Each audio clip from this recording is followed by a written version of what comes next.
Hello and welcome to Midwest Writers Room. Our mission is to encourage, educate, and celebrate writers of the Midwest. I'm Luella Schmidt. And I'm Ken Humphrey. So today we are interviewing Steve Fox. Steve is a winner of the Rick Bass Montana Prize for Fiction, the Zona Gale Award for Short Fiction, the Great Midwest Writing Contest, the Jade Ring Award, the Wisconsin Academy of Sciences, Arts, and Letters Fiction Contest, and the Midwestern Gothic Summer Flash Contest. His fiction has appeared in New Ohio Review, MQR, Whitefish Review, and others. His short story collection, Sometimes Creek, was published by Cornerstone Press in January of 2023 and received the 2023 American Book Fest Best Book Award, was a finalist for the Chicago Writers Association 2023 Book of the Year Award, and longlisted for the Edna Ferber Award. His next short story collection, These Are My People, also by Cornerstone Press, publishes December of 2025. Steve lives in Wisconsin with his wife, 3 boys, and 1 dog. And we are so excited to welcome Steve to Midwest Writers Room. How you doing today, my friend? Doing well. Thank you. Pleasure to be here. Good. How are you guys? Doing good. Wonderful, doing Good. wonderful. So WWA members who have been around the organization for a while probably recognize Steve and Steve Fox's name because he's a friend of the group, friend of the program. So we're gonna dial this up, Steve, and start with your origin story. When did you begin writing? And as you look back, was there a tipping point where you essentially said, "Okay, let's do this for real"? Yeah, I think like a lot of writers, it's easy to say, oh, I've been writing all my life. I mean, when I was in grade school, when we would get spelling words, third and fourth grade, I would make up a story from the words and submit that as part of the test, you know. Um, and the teacher would hand them back to me, and never discouraging me, but correcting my spelling when needed. Um, and it seemed like every English class I had an English teacher who encouraged me to write a little bit more. An eighth grade teacher, I cite her in the acknowledgments of These Are My People, for telling me never to quit. And she said, even if you're always just writing stories about getting eaten by bears, don't stop. Apparently, I had a thing when I was 13 years old about getting eaten by bears. Big deal while you're camping, I guess. Gotta hide that toothpaste, right? But And other things. yeah, right. Everything, you got to string it up, the backpack, the whole thing. You got to raise it up on the, depends where you're camping, um, but probably, I've lived abroad a fair amount. A couple of years in Spain, a couple of years in Argentina, a year in Brazil. And I think it was probably while living in Argentina, I was reading this book called Rajuela, and it translates to hopscotch. And the nature of the book is it hops around, and just like a hopscotch table, you skip around chapter to chapter. So when you finish reading a chapter, there's a number that tells you what chapter to leap to. And the author, Julio Cortázar, fits all of these tiles of this mosaic together to form this bigger thing. And it's a story about, roughly, it's about exile during a dictatorship in Argentina. And I was reading this right after a dictatorship in Argentina, like years afterwards. The Falkland Islands War had just ended, and that's when I moved down there just after that. And it was actually while riding a bus and reading this and watching all these people coming and going, the way this community kind of came together is the same people in the same bus lane all the time. And I went, this is what he's doing. He's building this bigger story out of all these little pieces that formed his life. And then he turned around, he did the same thing while living in Paris. And like, wow, this is cool. If I ever get around to writing, I'll do, taking it seriously. I mean, for Can me, I it can I was just just, touch a second on that yeah, book? You know what this is, Lowell? He's talking about the higher class version of the choose your own adventure books that we used to That's read when exactly we what were I just kids. typed. I swear to God, I wrote "Choose Your Own Adventure Book?" question mark. 'Cause I you wanted to do. ask that same question. Yeah, he does. I mean, he's a hilarious guy. Since passed away, but Julio Cortázar is pretty funny, and he does have in his intro. You feel free to read this straight through, but you won't get nearly as much out of it. But read it without remorse. You'll be fine. And that's kind of how we rolled. Um, but time took its toll. Moved on. I went to school and grad school. I got married and things like that. And I never really took writing super seriously. Like, I'm going to make a living out of this. For me, it was just always something kind of fun to do, and it helps if you like what you're doing when you engage in something, and it's not something you have to do. But then, probably about 10, 12 years ago, not the greatest thing happened. I suffered a really wicked experience with PTSD, and it took a while to snap out of it. And I found all of a sudden I was writing my way out of that fugue. And it was a very interesting, a very cool experience. And I kind of realized too that I was at an age where it's kind of now or never, because you don't just wake up one day. You know, Joshua Bell didn't just wake up one day and said, I think I'll play the violin. And a week later is filling the concert halls, you know. Um, Same like Michelangelo didn't just snap out his work the next morning either. So I realized that it took a lot of work to get there. So I really dedicated myself to it once, you know, I pulled out of that morass. And that's when I started, that's when I joined WWA. That's when I started writing and taking it a lot more seriously, writing stories and putting them together. And I probably got about the equivalent of 4 or 5 collections of stories right now. And the second one now will be published by Cornerstone Oh, in a couple very, months. very Can nice. I interject something quickly and just say I did notice that the preface for your upcoming book, the These Are My People, right? Yep. Your dedication, I guess I should say, was for all PTSD stumblers and zombie slayers out there everywhere, doing a Quixote in the same nowhere as me, just somewhere else. I thought that was really spectacular. And I just wanted to mention it since you mentioned your PTSD and how it affected Yeah. your Well, writing. thanks. It is a thing for sure. And because you know the PTSD part is bad enough, but then when you're in it and you're looking back on it, or just after you're looking back on it, you really kind of wonder what just happened, you know, because you don't have any vocabulary for it or things like that. And you do feel like Walking Dead. You're really existing in survival mode. Um, the same place as me, just somewhere else, is a line from one of the stories. One of the, I think the story is 1931. He recognizes this woman by her voice, but he said she sounds like she's from around here, but she probably grew up in the same place I did, just somewhere else. You know, because we are all kind of the same people. You know, you take Yes, we are. a big fistful of us. So, thank you for Right. that, by the way, Lowell. So let's talk then about kind of your writing itself, the writing style. You know, what is your writing like? Um, I have been told it's a number of things, but yeah, it's essentially literary fiction. You know, dark literary, Gothic speculative fiction. I took one workshop called plausible magic versus magical realism. And plausible magic is kind of like the person who taught the class is Word West workshop out in Brooklyn.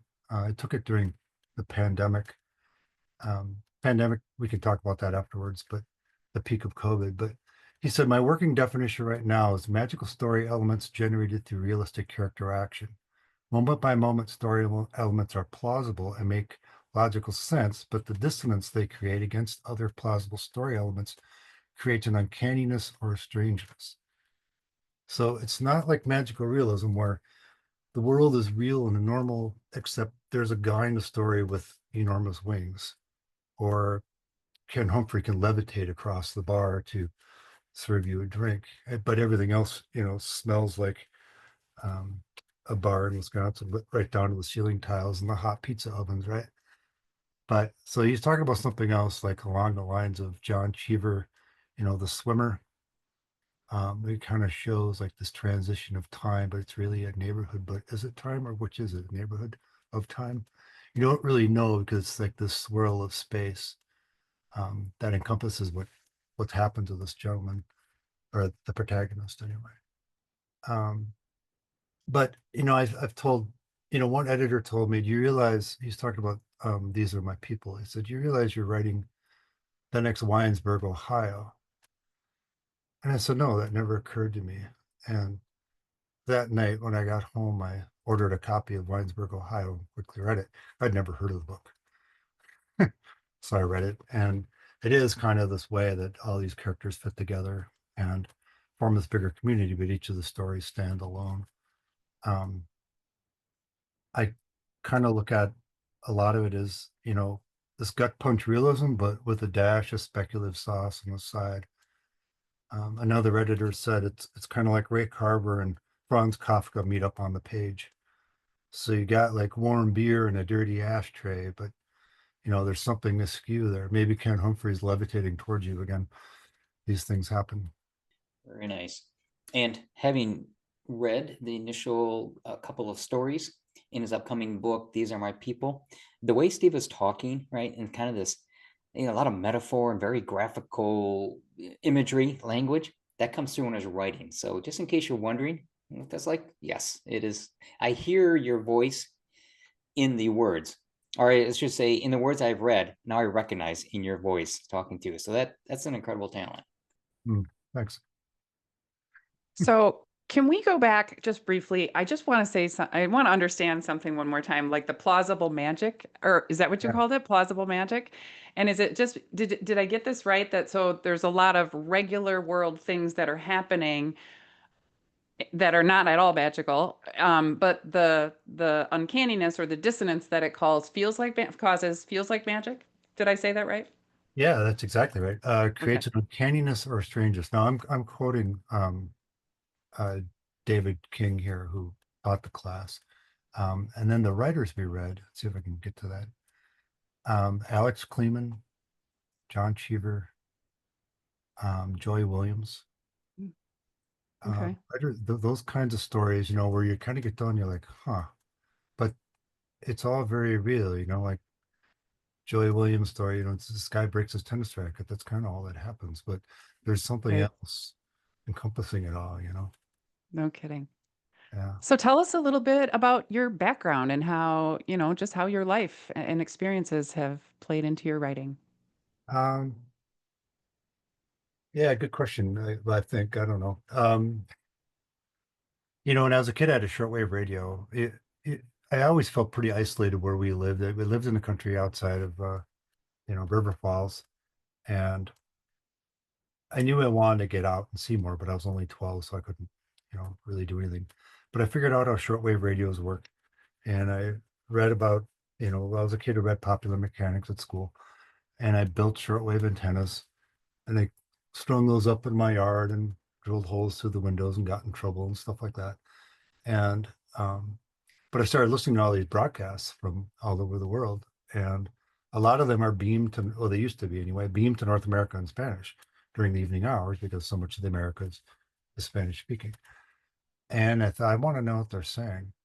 So I started learning Spanish, and I ended up with a really great high school Spanish teacher who encouraged me to go to Spain. And this was like in the middle of the 80s, and the dollar was super strong, and Europe was full of American students. You could actually fly to Europe, live there, fly back for less than the cost of tuition here. So, you're crazy not to go. Basically just, can you wait long enough to get a passport? So I was in Spain for a semester, and I really liked it. I stayed there, and I came back, finished university. I was incredibly let down after living in Madrid and all these big universities there. Um, that's just how it is. You come back through the same old thing. It always seems different. And then I moved to Argentina, and I was there for a couple of years. And same thing. I just wanted to get really good at Spanish and knowing it. And then, but before all that, yeah, I grew up in a hardware store, mixing paint, clipping wires, threading pipe, working with contractors. I loved it. I loved working with the contractors and learning how all their stuff fit together. And it's not so interesting now to fix a toilet, but when you're 9 or 10, it's pretty cool to have this giant man, show you all this stuff works and explain why the parts are there. And so that was all pretty formative. So I want to emphasize something. At 12 years old, Steve determined to learn about shortwave radio and ended up building all his own antennas, right? That's very admirable. I think I got in trouble at 12 because I was digging holes in the yard for an underground fort. We are not the same, Steve. I dug tunnels too. It's just part of being a boy, right? You're all pyromaniacs. It's just, you kind of control it to a certain extent more than others. Yep. Call it restless intelligence. I'm just going to do this and worry about the consequences later. Yeah, This right. is how we learn. Exactly. So would you tell us a little bit about your books? I know reading your bio, it was even more full than I remembered, and I feel like I know you. No, So tell us a little bit about your books. well, in the publishing industry too, or is that what you want? Well, I was referring to your works. Like, what do you have out in the world? Like, tell us a Okay, little bit about, your what you've put out. sure. So when I decided to start taking writing serious, I thought, well, it'd be, first I was want to be really good at writing, and I still did. I still do. But I thought, yeah, as long as I'm doing this, I may as well get published. Um, but what came first was the quality of the writing and the ability to tell a good story. You can be a great writer, but if you don't have a good story there, it's probably not going to have legs. Um, and I thought, I know, I'll get an agent and I'll write a novel and I'll have an agent. But to get an agent, it helps if you got publication history. So I did start with short stories, and turned out I was pretty good at cranking those out. And I worked with critique groups, and I thought I'll get some published, and then maybe while those are getting published, I'll write a novel. Well, I still haven't written the novel, and now I've got 2 books of short stories. One of the title I've got, so one of the books is Sometimes Creek. This is what it looks like.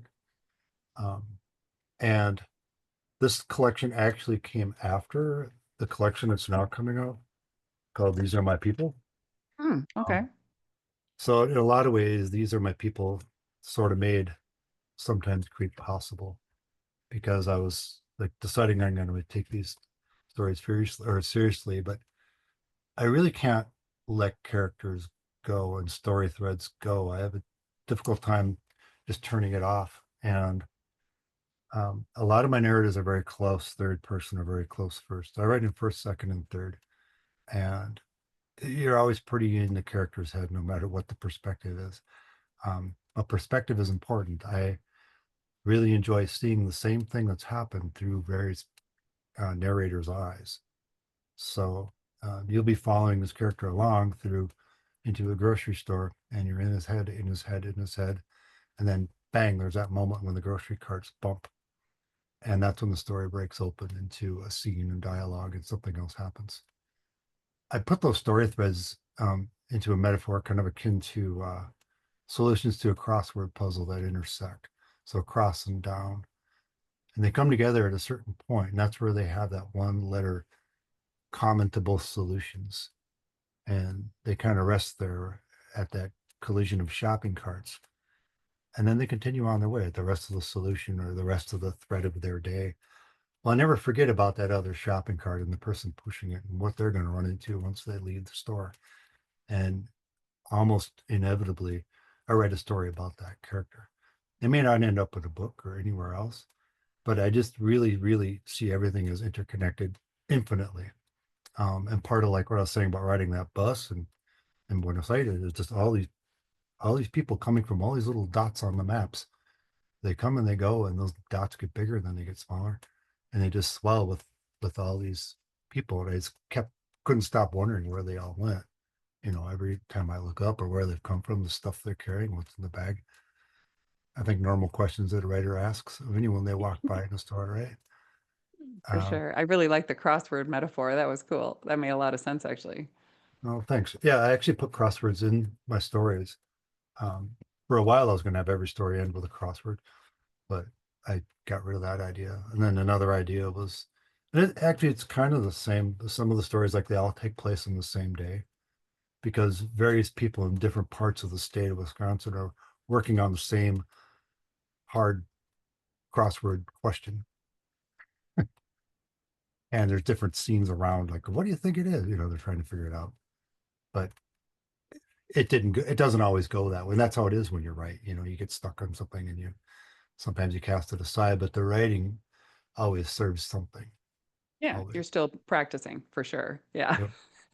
And Well, testing ideas. even if it's a generative backstory, you Yeah. can always copy and paste it off somewhere else. Yeah. Well, so both of these books, your short story collections, have been with Cornerstone, and I'm wondering if you have any thoughts about or words of wisdom from working with a small publisher in particular. Yeah, well, I was fortunate with Cornerstone, and I mean, I was contacted by them. The story Sometimes Creek, the title story of the first book, was named honorable mention in Wisconsin People and Ideas contest.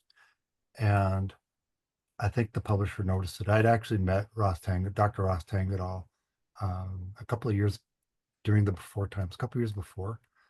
I was introduced and we chatted, and he said, sure, send me your best story. I said, sure. So I sent it. I never heard back. Then the pandemic came and everything got knocked off the rails. And then I received this award, and he noticed it somehow and sent me an email, and we talked on Zoom, and I explained about my other stories, what I was working on, and soon enough I had a contract in my hand. The stories themselves came together pretty organically. Like the stories of Sometimes Creek just come together. They're characters I like. Stories are all kind of similar. They have this same feel, but they're quite different. They stand alone. I don't know if readers read, or American students read short story collections as part of their work in school. They might read a Margaret Atwood story, but if they don't read all of Moral Disorder, you're kind of missing out on something. Or imagine picking one of the stories out of Olive Kitteridge and not reading any of the, it'd be like listening to Ramble On Led Zeppelin 2 and not hearing any of the rest of it, or Hey Prudence. Which is what happens today, by the way. That's what a Yeah. lot of us do, is listen to a single song and don't go engage with an album. Right, So right. similar idea, maybe. Yeah, you listen to Hey You from Pink Floyd's The Wall and you'd miss the entire epic. How can you even do that, especially with Pink Floyd, right? That's another conversation. But one of the great things about working with a small publisher is, for example, I got to work with the designer. I've got some experience in layout and design for my day job. And she's really good. She gave me some great covers. I mean, first of all, they create a cover for you. You give them some idea. They read your work. You tell them the sort of thing you're looking for, cover images that you admire online. Unfortunately, those are becoming more important, with is the power of Amazon and Instagram and things like that. Book covers do matter. But nothing she was giving me was really landing. And I actually got to talk to her, so I'm speaking to you now, and said, have you read the book? And she goes, oh yeah. I said, is there any one image that really jumped out at you? And she said, oh yeah, the stairs from the butcher's ghost. I said, oh, I've got a picture of that. She goes, really? I said, yeah. So I sent her this picture, if I can get it to the camera good. It's a staircase right by my house. And she worked with it, and she kind of did the reverse exposure and gave it this paranormal feel. And I thought about, whoa, that's it. Then we worked with the font setting, the placement. Cornerstone had never had a blurb on the cover of the book before. So I got a really good blurb from Amber Sparks, put that on the cover, and we worked on the layout on the back. I had a lot of insight and ability to have an impact on what I did. Same thing with These Are My People. That's a photograph of this place I was driving by up north, just out in the middle of nowhere, and saw this thing. I'm like, my God, that is exactly what my cover's got to be. You talk to people, with bigger publishers, not to pick on the big 4 or 5, but there are writers with, like this. I don't want to name authors' names, but I've been told by a certain author, like his book has a picture, image of an old man and a boy in a canoe on a lake somewhere, and nowhere in the book is there a scene of a man and a boy in a canoe on any body of water anywhere. But that's what the publisher wants, and he's got no ability to push back on that.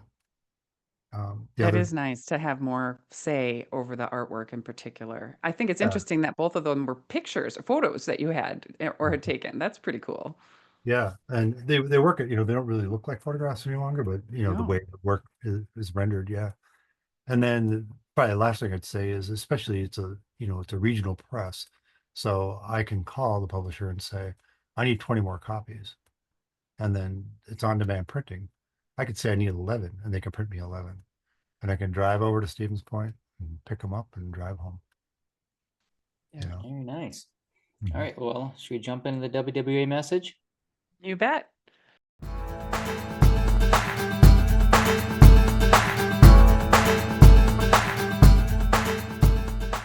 All right, folks. Join us on November 5th at 7 p.m. Central for a workshop presented by Maggie Smith titled A 6-Month Guide to Launching Your Book.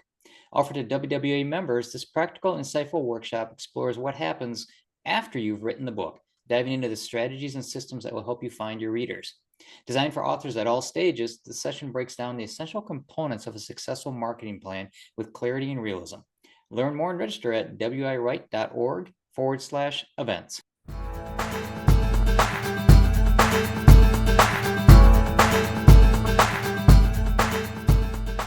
All right, back to Mr. Fox. So let's kick off this next segment by asking you to share any advice you have for other writers. You know, all of us learn from each other, and so I don't know, what sticks top of mind for you if you were talking to somebody in the beginning stages? Probably, the best way to start writing is to start writing. It sounds facetious, but you have to start sometime, and then read. You really, and I know it's a threadbare argument by now, but you really do have to read a lot. You can tell by picking up books. I mentioned Amber Sparks. She's got a new book out called Happy People Don't Live Here. When you read through that, you can tell you are in the hands of somebody who is an experienced storyteller and who has read a tremendous number of stories that are really good at telling stories. But you can always pick up, a fun thing to do, read something you like. Like right now, I'm listening to a story in the New Yorker by Rachel Cusk. It's called Project. Rachel Cusk is I've never heard of her before. She's an essayist and she writes stories. She's got like 5 novels. She's a big deal, right? But there's millions of people you've never heard of who are fantastic writers. Find somebody like that and just really pick through their style. What is Rachel doing that makes the story work? Does it work? It may not work for you.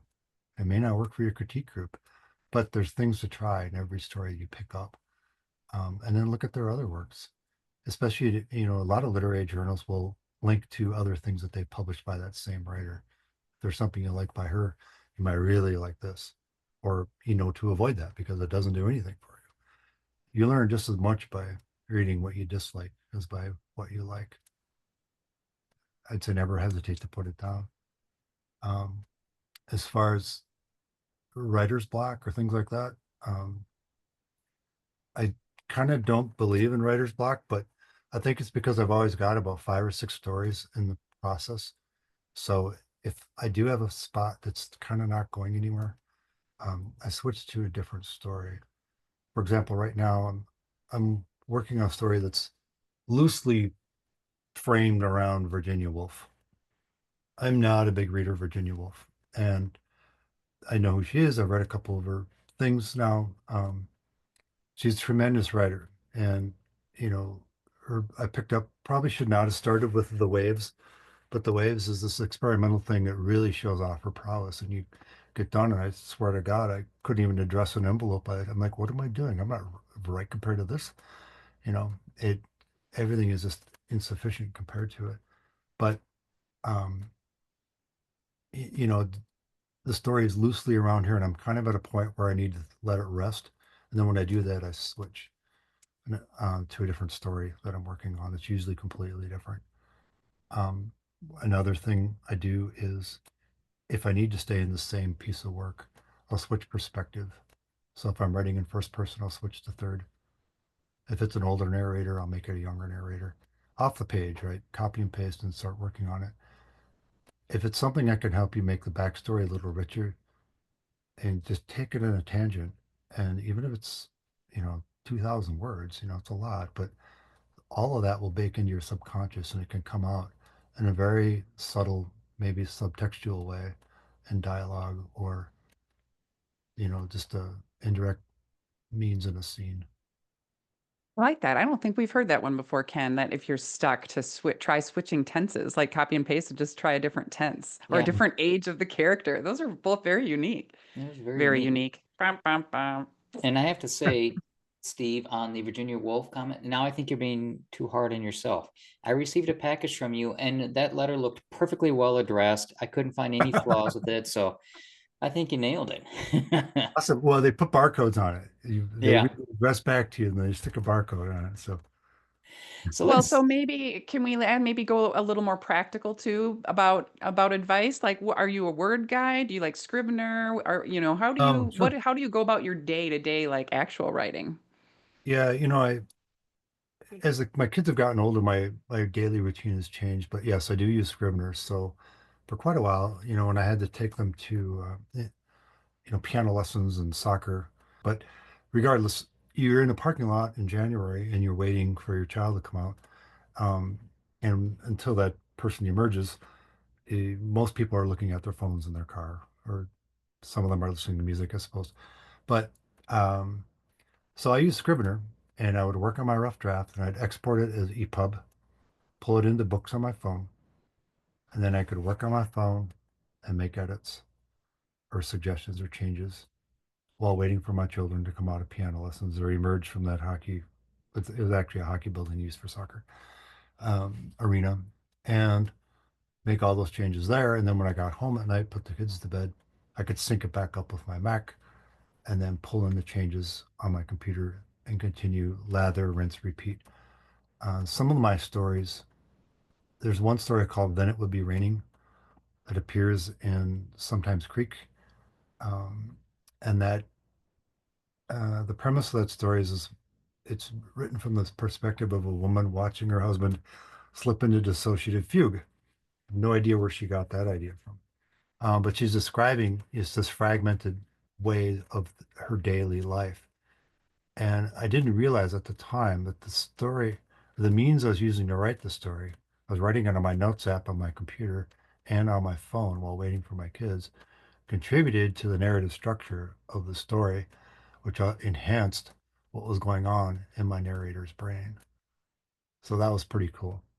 But it was, again, I didn't realize until I was completely finished. I'd sent the story off and it won this award. And I was like, oh my God, and then they asked me how I did it. And I told them, and they kind of spelled it out for me. So you mean, how that's kind of how it is when things happen and you just do them from the subconscious.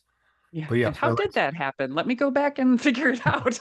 well, you do have those moments, so now I get up early. I do use Scrivener a lot and I do duplicates and I do versions and I keep track of snapshots and things like that.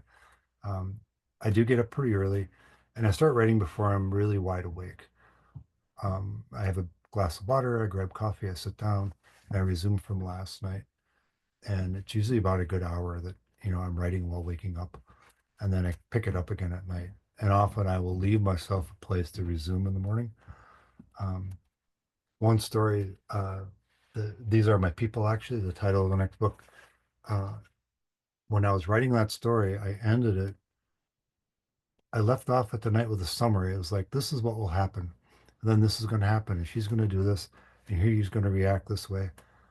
And I looked at it the next morning and said, my God, that's it. That's the ending. I thought it was going to go on for like two more pages. It was like two more paragraphs max. But the tense switched to future. And this is great. And I bounced it off of people and they all liked it too.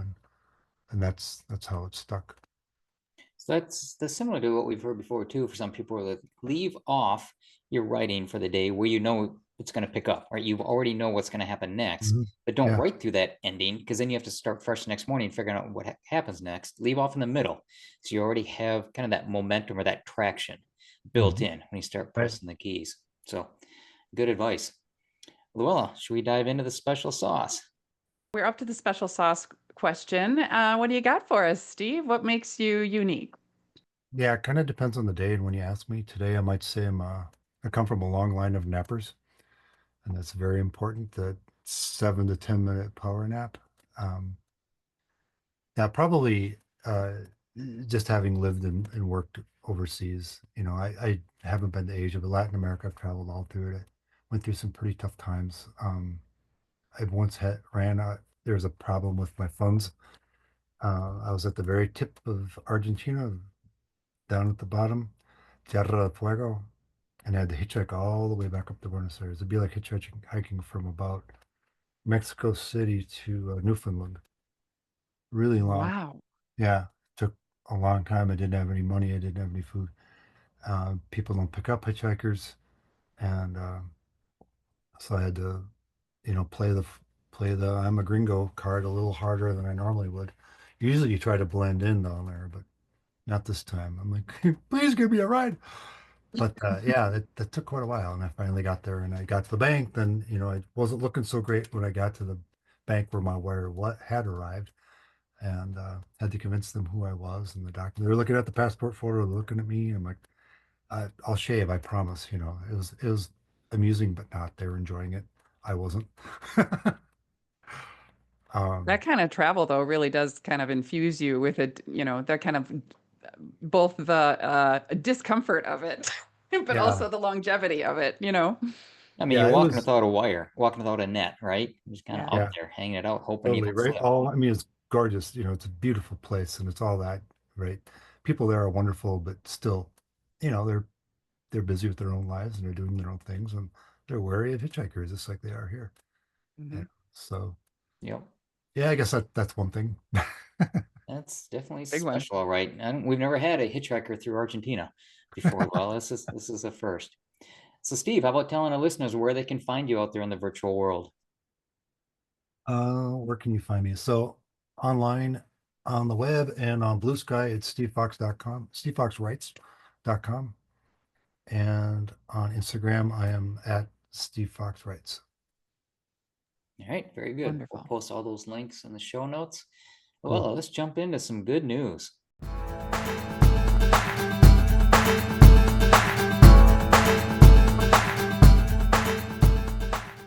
You got it. Listeners, if you've got good news you want to send us, send it our way at podcast@wiwrite.org. We'd love to give you a shout out. Ken, do you want to kick it off first? Absolutely, I do. And I'm going to deviate. It's not my own personal good news. It's kind of our shared good news, Luella. Just this recently, we passed 100 episodes published of the Midwest Writers Room show. 100 episodes, Wow. and I mean, it's been about 2.5 years running Congratulations. time that we've been doing this.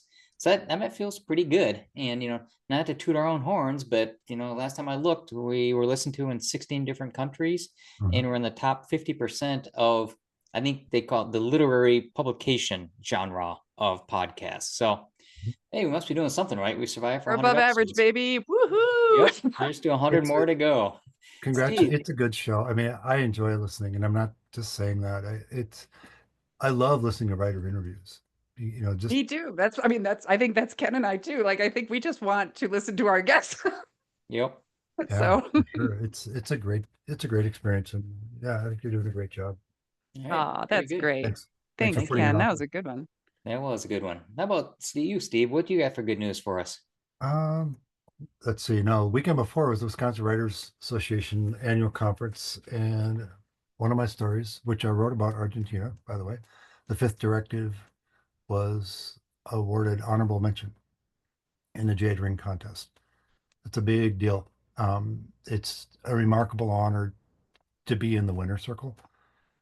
Yeah, everyone wants to win, but just to be one of those 5 or 6 that are selected out of 150 some pieces is, it's quite an honor to be there with all these other great writers. We have some tremendous writers that participate and show up at that conference. So that was pretty cool. Honorable mention.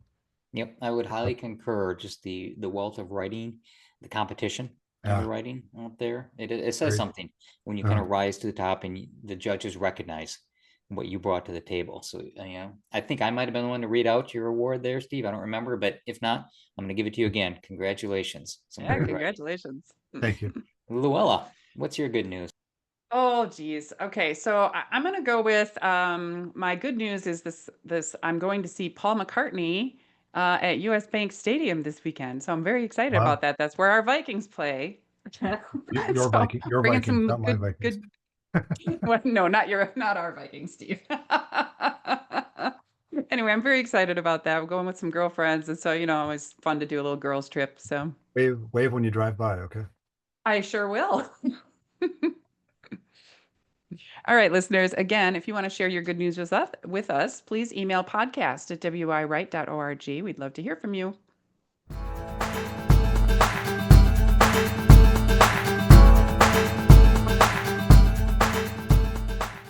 And at this time, I want to thank Steve for coming onto the show with us.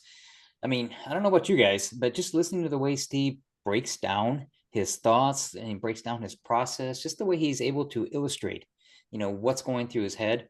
I mean, that translates into his writing, right? So I will stamp that as confirmed in my mind, right? That's my endorsement for Steve's writing there. Folks, if you've enjoyed this episode, please give us a 5-star rating in your podcast app of choice. This is the type of action that helps us grow the show, helps other writers find us. I want to thank everybody for listening to the Midwest Writers Room and hanging out with us here. I'm Ken Humphrey.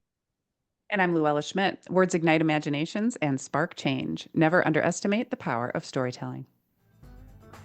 Midwest Writers Room is a production of the Wisconsin Writers Association.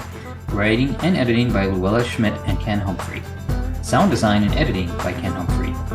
Music for the Midwest Writers Room was written by Michael Ramirez C. For more information, please visit wiwrite.org/podcast. Thank you.